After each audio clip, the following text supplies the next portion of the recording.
We now have a bunch of people in our federal government who are from Silicon Valley, where a common motto is move fast and break things. And you can see how that's working so far.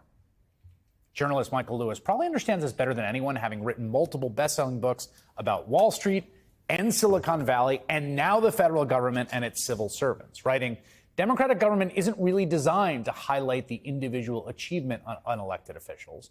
Never a word about who these people are, where they come from, or why it ever occurred to them to bother.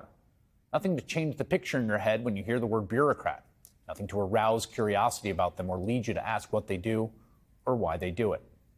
His new book is called Who is Government? The Untold Story of Public Service. It's a collection of essays he both contributed to and edited, and Michael Lewis joins me now. Michael, it's great to have you back on the program. This is a fantastic collection and is proving to be way more prophetic and essential than I think I thought it was, even when I read many of these when they first appeared before the election. Yeah, you know, what led me to it in the first place was having wandered into the federal government and done some long-form narrative stuff. I was just shocked by the quality of the literary material, the quality of the characters, like the seriousness of what they were doing, but also just like how interesting it all was.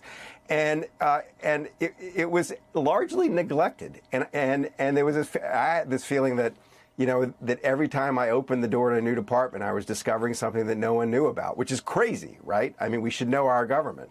But this fact that the fact that people really didn't know what was going on inside the government and what these people were doing, ended up being a precondition for what's going on now. It's like we didn't know what we had, so kind of people a little bewildered by Elon Musk and what he's doing, and don't have an ability to really defend themselves intellectually from it.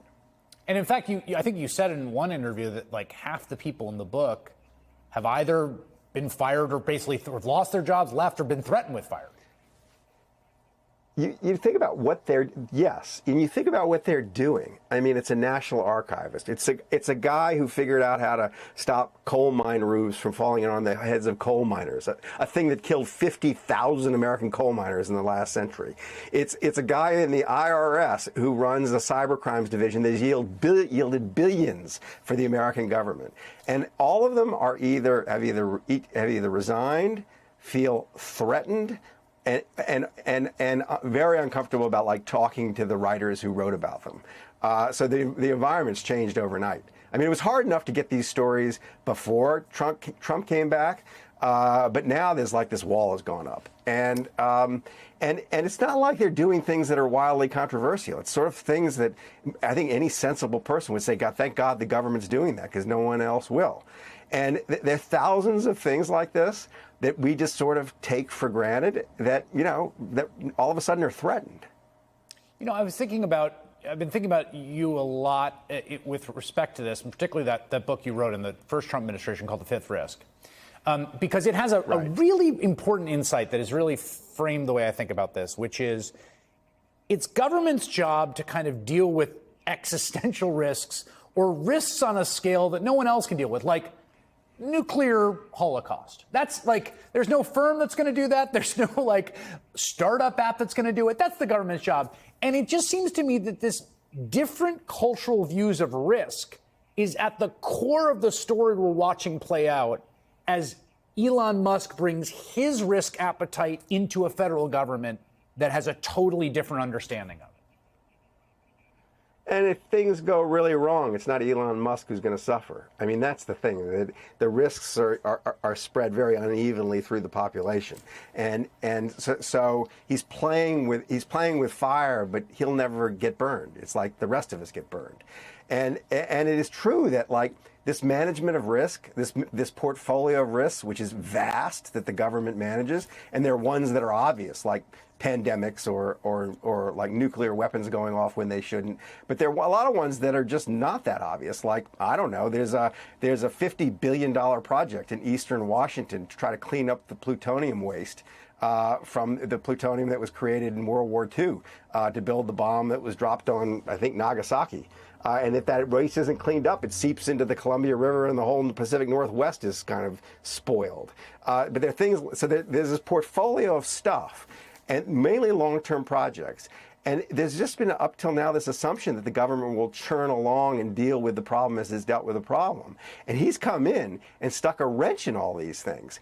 And, you know, it's sort of the metaphor that pops to my mind is that we're always kind of playing a game of Russian roulette, and he's just sticking more bullets in the chamber. And the interesting thing to me is going to be to see when the first bad thing really happens that everybody's aware of.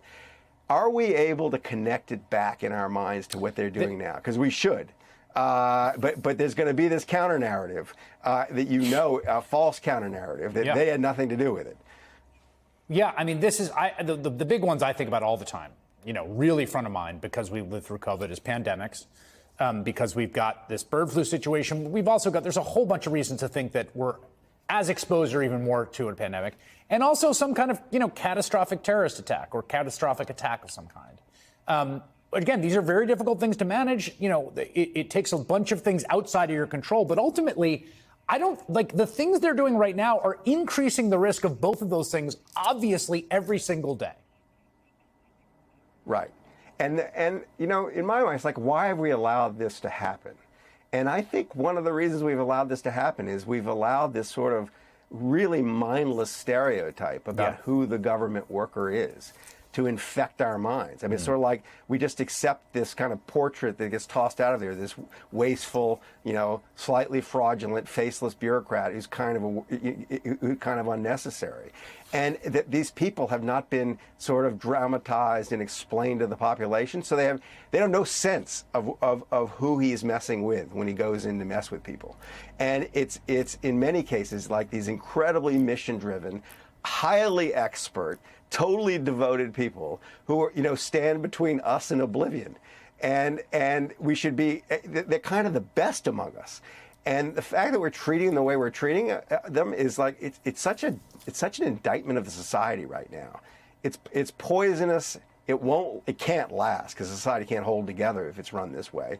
But it's a reflection of a kind of deeper ignorance about like what our government does and who these people are inside of it who are doing it. Yeah, and this, we should say, the book collection, it does exactly that. These are essentially profile pieces. These are sort of dimensionalized character pieces about various civil servants doing what they're doing.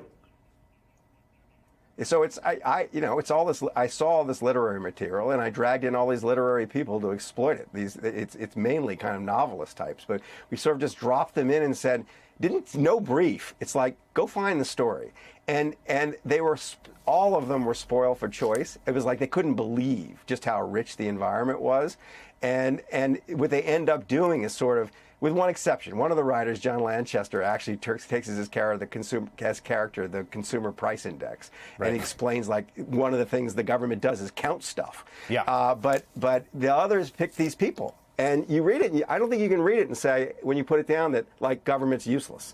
You put it down, you say, thank God for these people.